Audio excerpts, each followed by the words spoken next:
Welcome back to the channel. Today I'm going to show you how to fix a leaky gas cap on an XL500 or any motorcycle. Just take the cap off, and as you can see, the gaskets here, it's all cracked. Just put a new gasket. So on the, still makes the part for it. There's the part number. This is from 1979. A couple bucks, no big deal.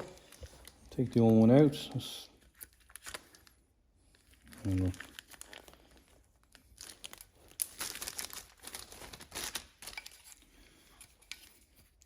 Check for rust right here. This one doesn't look too bad.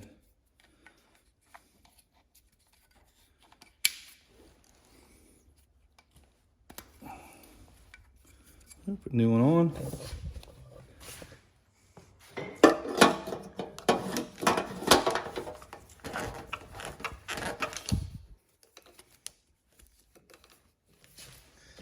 Alright, it's all done.